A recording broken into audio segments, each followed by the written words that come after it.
Top Telugu media ముందుగా bulletin లో headlines చూద్దాం.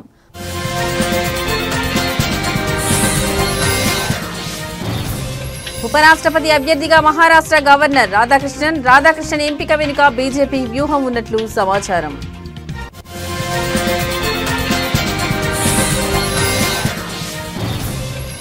అనారోగ్యంతో బాధపడుతున్న నవీన్ పట్నాయక్ ఓ ప్రైవేట్ ఆసుపత్రిలో చేరిన జనతాదళ్ అధినేత.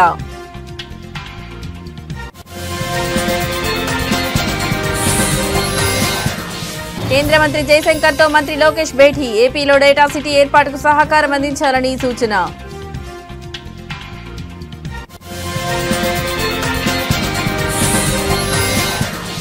రామంతపూర్ ప్రాంతంలో ఉద్రిక్త వాతావరణం. విద్యుత్ షాక్ కారణంగా 5 మరణం.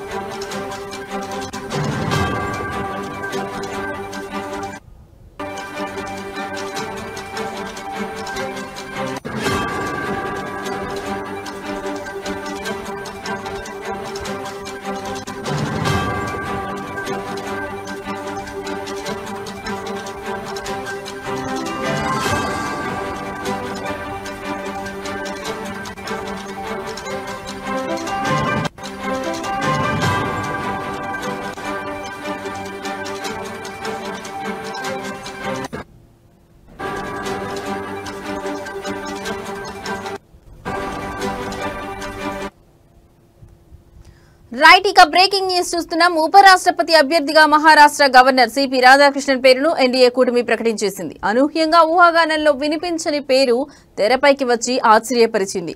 అయితే రాధాకృష్ణన్ ఎంపిక వెనుక బీజేపీకి చాలా వ్యూహం ఉన్నట్లుగా తెలుస్తోంది.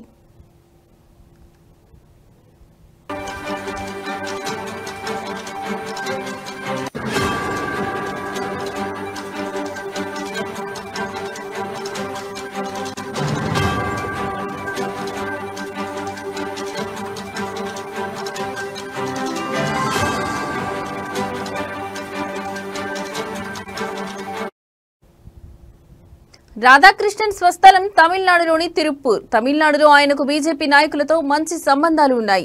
ఇక జార్ఖండ్, తెలంగాణ, పుదుచ్చేరి గవర్నర్ గా పనిచేసిన అనుభవం ఉంది. అంతేకాకుండా ఆర్ఎస్ఎస్ తో మంచి సంబంధాలు ఉన్నాయి. ఇక వచ్చే ఏడాది ఫిబ్రవరి లేదా మార్చిలో తమిళనాడు అసెంబ్లీ ఎన్నికలు జరగనున్నాయి. ఈసారి తమిళనాడులో బలం పుంజుకోవాలని బీజేపీ భావిస్తోంది.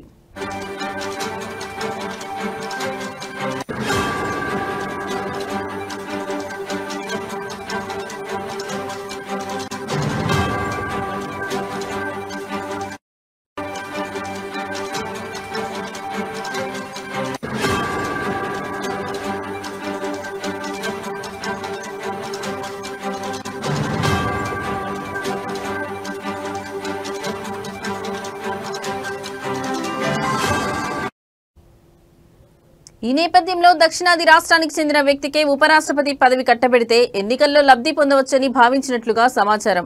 అంతేకాకుండా దక్షిణాది రాష్ట్రాల్లో సొంతంగా బలం పెరిగే అవకాశాలు ఉంటాయని ఆలోచన చేసినట్లుగా తెలుస్తోంది. ఇందులో భాగంగానే రాధాకృష్ణన్ అయితే బాగుంటుందని భావించి బీజేపీ ఎంపిక చేసినట్లు తెలుస్తోంది. అంతేకాకుండా పార్టీకి వీర విధేయుడిగా కూడా పనిచేసిన చరిత్ర ఉంది. ఇలా అన్ని రకాలుగా రాధాకృష్ణన్ కు కలిసొచ్చింది. అందుకే ఆయనను ఎంపిక చేసినట్లుగా వార్తలు వినిపిస్తున్నాయి.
రైట్ ఇక మరో బ్రేకింగ్ న్యూస్ చూస్తున్నాం. బీజు జనతాదళ్ అధినేత ఒడిశా ప్రతిపక్ష నాయకుడు 78 ఏళ్ల నవీన్ పట్నాయక్ అనారోగ్యంతో బాధపడుతూ భువనేశ్వర్లోని ఒక ప్రైవేట్ ఆసుపత్రిలో చేరారు. వయసురీత్యా వచ్చిన సమస్యలతో ఆయన చికిత్స పొందుతున్నట్లు పార్టీ వర్గాలు వెల్లడించాయి. ప్రస్తుతం ఆయన వైద్యుల పర్యవేక్షణలో ఉన్నారు.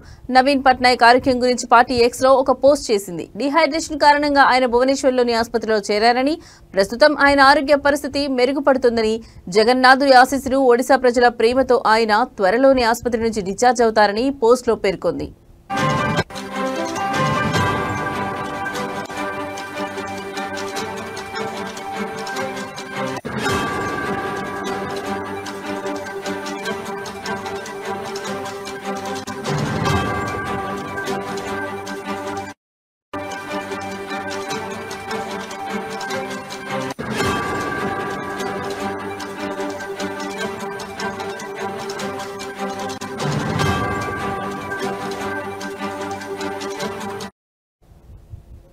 ప్రాథమిక పరీక్షలు నిర్వహించిన వైద్యులు ఆయన ఆరోగ్య పరిస్థితిని నిశితంగా పరిశీలిస్తున్నారని పలు నివేదికలు తెలిపాయి.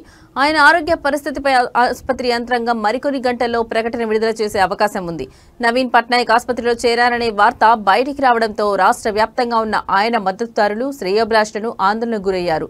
అనేక మంది రాజకీయ నాయకులు, సాధారణ ప్రజలు ఆయన త్వరగా కోలుకోవాలని పూజలు చేస్తున్నారు.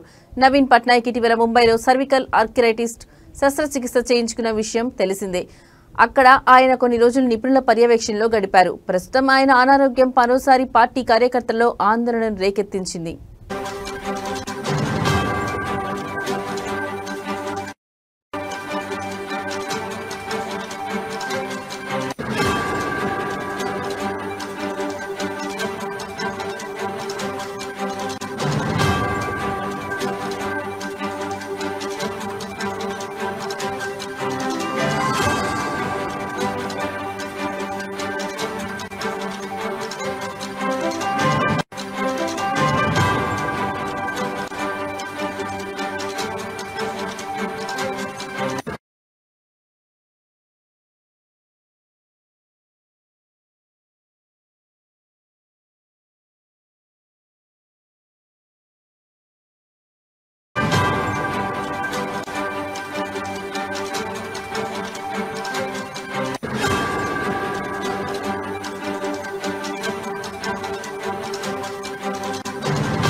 రైట్ ఇక బ్రేకింగ్ న్యూస్ చూస్తున్నాం. లోక్సభ ప్రతిపక్ష నాయకుడు, కాంగ్రెస్ పార్టీ అగ్రనాయకుడు రాహుల్ గాంధీ బీహార్లో ఓటర్ అధికార యాత్రను ప్రారంభించారు.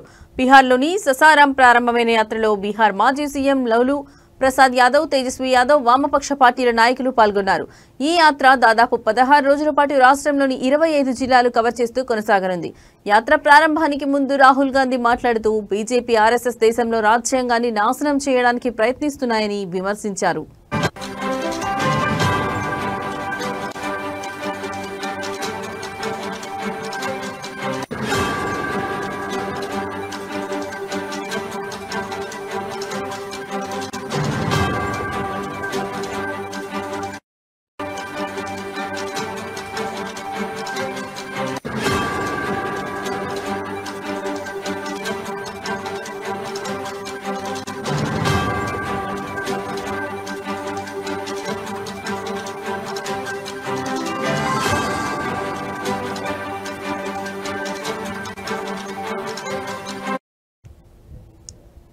కాంగ్రెస్ పార్టీ చేసిన దర్యాప్తులో ఈసీ మహారాష్ట్రలో 1 కోటి మంది ఓటర్లను కొత్తగా సృష్టించిందని అన్నారు. ఎక్కడా కొత్త ఓటర్లు వస్తే అక్కడ బీజేపీ కూటమి గెలిచిందన్నారు.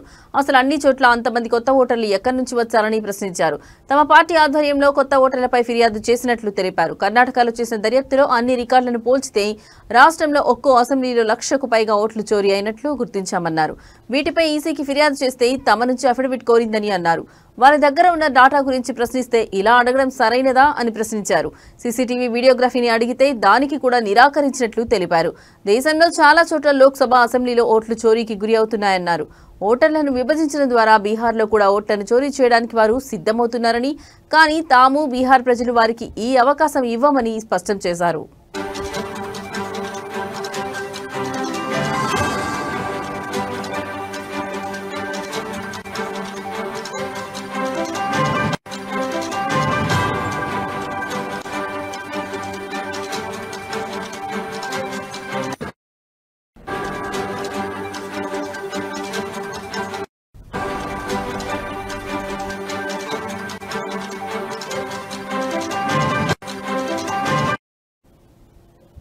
రైట్, ఇక బ్రేకింగ్ న్యూస్ చూస్తున్నాం. లోక్సభ ప్రతిపక్ష నాయకుడు కాంగ్రెస్ పార్టీ అగ్రనాయకుడు రాహుల్ గాంధీ బీహార్లో ఓటర్ అధికార యాత్రను ప్రారంభించారు.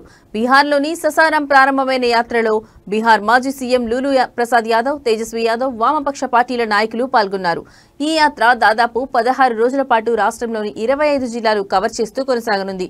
యాత్ర ప్రారంభానికి ముందు రాహుల్ గాంధీ మాట్లాడుతూ బీజేపీ, ఆర్ఎస్ఎస్ దేశంలో రాజ్యాంగాన్ని నాశనం చేయడానికి ప్రయత్నిస్తున్నాయని విమర్శించారు. కాంగ్రెస్ పార్టీ చేసిన దర్యాప్తులో ఈసీ మహారాష్ట్రలో 1 కోటి మంది ఓటర్లను కొత్తగా సృష్టించిందని అన్నారు. ఎక్కడ కొత్త ఓటర్లు వస్తే అక్కడ బీజేపీ కూటమి గెలిచిందన్నారు. అసలు అన్ని చోట్ల అంతమంది కొత్త ఓటర్లు ఎక్కడి నుంచి వచ్చారని ప్రశ్నించారు. తమ పార్టీ ఆధ్వర్యంలో కొత్త ఓటర్లపై ఫిర్యాదు చేసినట్లు తెలిపారు. కర్ణాటకలో చేసిన దర్యాప్తులో అన్ని రికార్డులను పోల్చితే రాష్ట్రంలో ఒక్కో అసెంబ్లీలో 1,00,000కు పైగా ఓట్లు చోరీ అయినట్లు గుర్తించామన్నారు.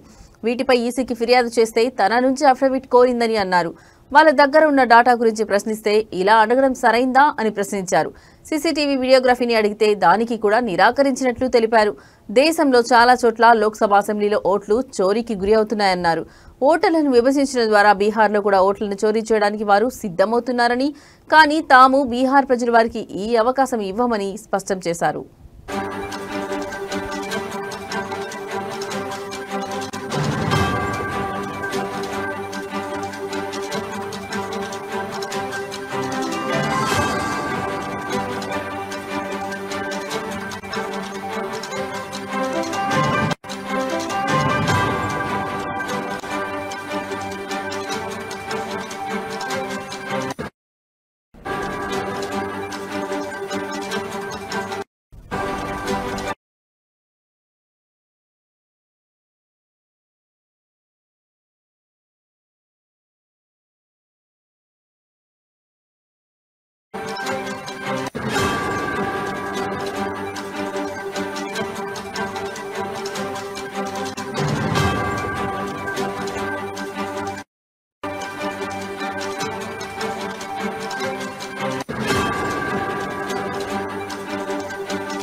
ఏపీ నుంచి ఉద్యోగాల కోసం ఇతర దేశాలకు వెళ్లే యువతకు సాఫ్ట్ స్కిల్స్ లో శిక్షణ ఇచ్చేందుకు విశాఖపట్నంలో AI center of excellence data city ఏర్పాటుకు కేంద్ర సహకారం అందించాలని కేంద్ర విదేశాంగ శాఖ మంత్రి జయశంకర్ కు రాష్ట్ర విద్యా, ఐటీ, ఎలక్ట్రానిక్స్ శాఖల మంత్రి నారా లోకేష్ విజ్ఞప్తి చేశారు. న్యూఢిల్లీలో కేంద్ర విదేశాంగ శాఖ మంత్రితో లోకేష్ భేటీ అయ్యారు.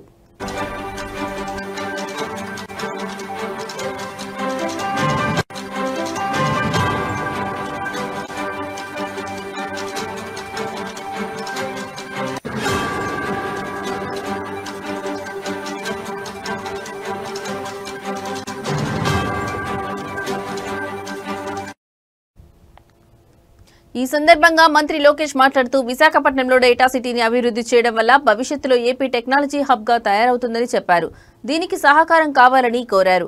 ఆంధ్రప్రదేశ్ నుంచి వలస వెళ్లే కార్మికుల సంక్షేమం, భద్రత, గౌరవాన్ని కల్పించేందుకు ప్రవాస భారతీయ బీమా యోజన వంటి పథకాలను విస్తరించాలని, సంబంధిత ఫిర్యాదుల పరిష్కారం కోసం ఏపీలో ప్రత్యేక విభాగాన్ని ఏర్పాటు చేయాలన్నారు. ఏపీలో జాతీయ, అంతర్జాతీయ స్థాయి స్కిల్ కాంక్లేవ్ నిర్వహణలో భాగస్వామ్యం కల్పించినందుకు కృతజ్ఞతలు తెలిపారు.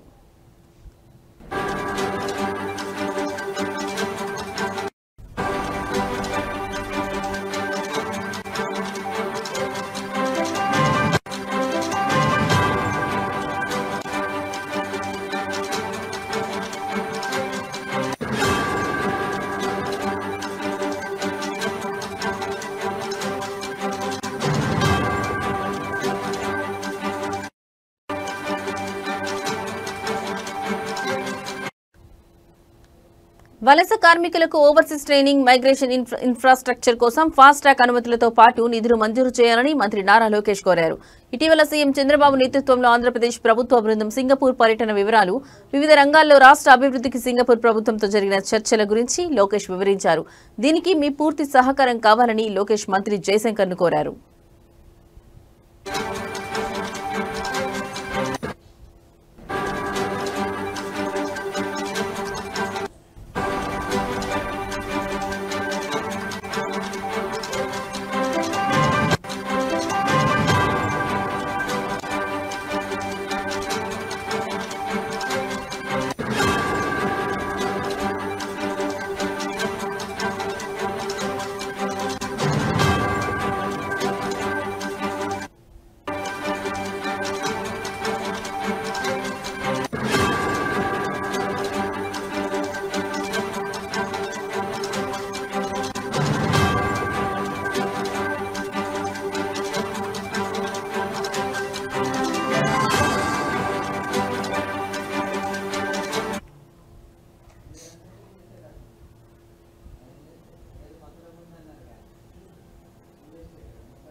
రైట్, ఇక బ్రేకింగ్ న్యూస్ చూస్తున్నాం. దేశ రాజధాని ఢిల్లీకి వరద ముప్పు పొంచి ఉందని, యమునా నది ప్రవాహం డేంజర్ మార్కుకు చేరువైందని అధికారులు హెచ్చరికలు జారీ చేశారు.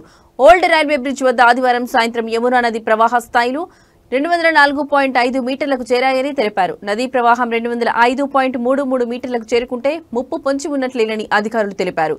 ఎగువన కురుస్తున్న వర్షాలకు తోడు హత్నీకుండ్ డ్యాం నుంచి భారీగా నీటిని విడుదల చేస్తుండటంతో యమునా నదిలో నీటి ప్రవాహం పెరిగిందన్నారు.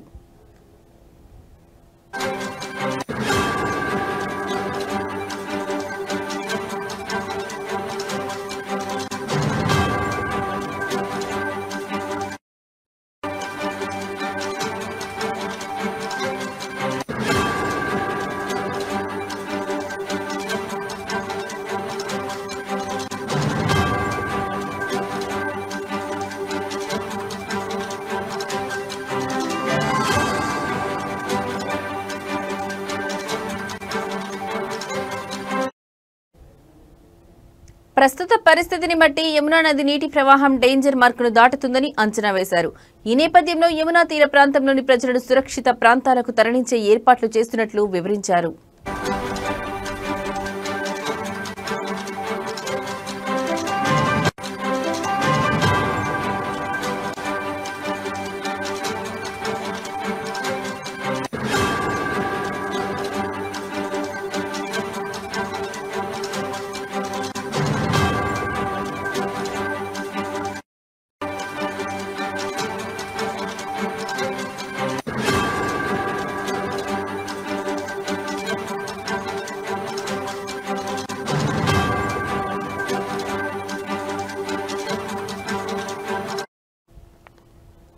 యమునా నదిలోకి హత్నీకుండ్ బ్యారేజ్ నుంచి 1.27 లక్షల క్యూసెక్ల నీటిని విడుదల చేస్తున్నట్లు అధికారులు తెలిపారు.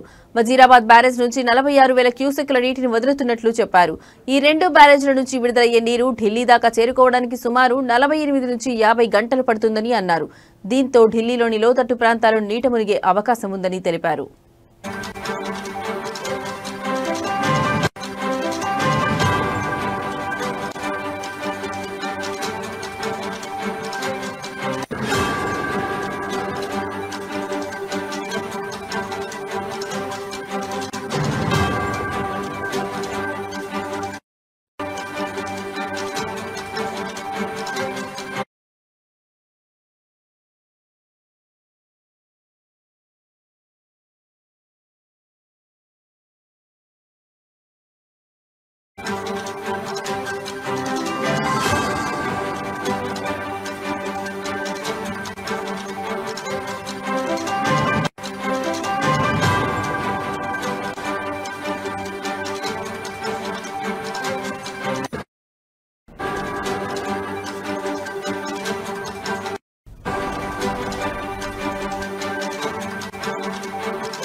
రైట్, ఇక బ్రేకింగ్ న్యూస్ చూస్తున్నాం. రామంతపూర్లో విద్యుత్ షాక్ కారణంగా మొదటి 5 మరణించారు.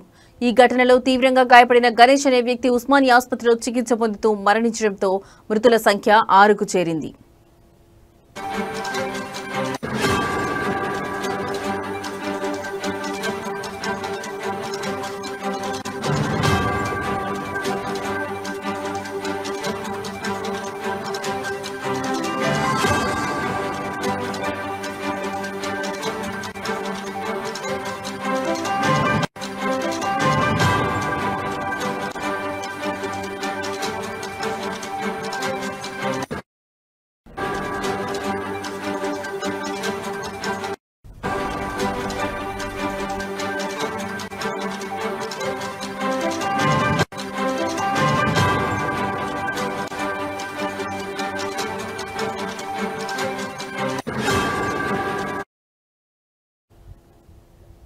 ఈ విషాదం జరిగిన వెంటనే విద్యుత్ శాఖ అధికారుల నిర్లక్ష్యం వల్లే ఇలా జరిగిందని ఆరోపిస్తూ స్థానికులు తీవ్ర ఆందోళనకు దిగారు.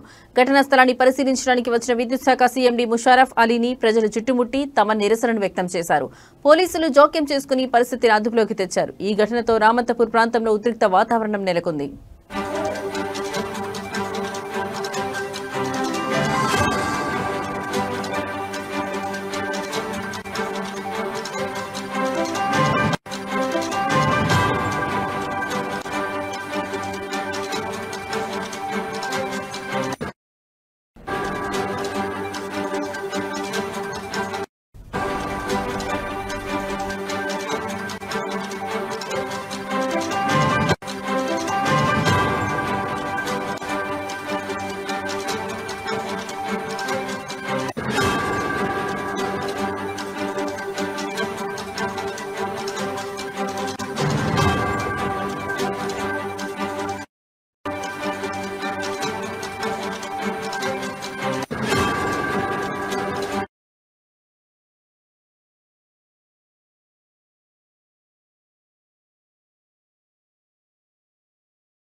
రైట్ ఇక బ్రేకింగ్ న్యూస్ చూస్తున్నాం. శ్రావణ మాసం చివరి వారం కావడంతో వేములవాడ శ్రీ రాజరాజేశ్వర దేవస్థానంలో భక్తుల రద్దీ అధికంగా కనిపిస్తోంది. శ్రావణ మాసం ముగియడానికి ఇంకా వారం రోజుల సమయం మాత్రమే మిగిలి ఉండడంతో భక్తులు పెద్ద సంఖ్యలో ఆలయానికి చేరుకుని స్వామివారి దర్శనాన్ని పొందుతున్నారు. అదేవిధంగా స్వామివారి కోడమొక్కులు పాటు నిలువెత్తు బెల్లం కొలిచి వారి మొక్కులు చెల్లించుకోవడం జరుగుతుంది. భక్తులు ప్రత్యేక పూజలు అభిషేకాలు నిర్వహిస్తూ కుటుంబ సమేతంగా శివుని ఆరాధిస్తున్నారు. ఆలయ పరిసరాలు ఓం నమః శివాయ నినాదాలతో మార్మోగుతున్నాయి. అధికారులు భక్తుల సౌకర్యార్థం అన్ని ఏర్పాట్లు చేసినట్టు తెలియజేశారు.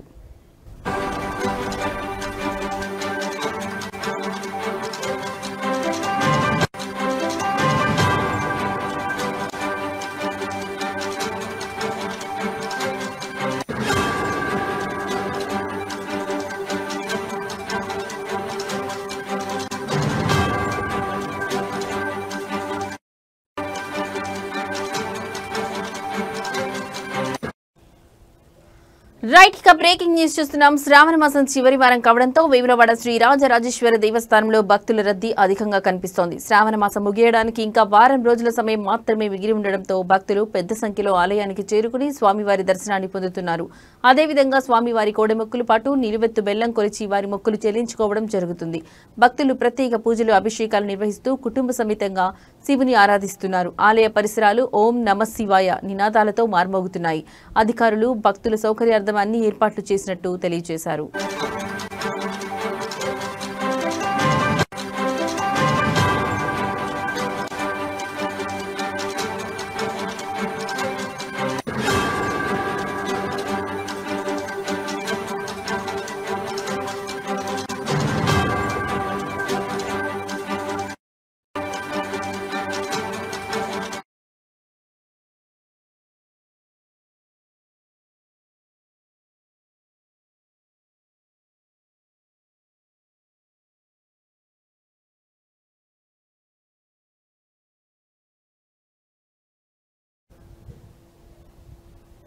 ఇవి ఇప్పటివరకు నా బులెటిన్ అప్డేట్స్. నమస్తే.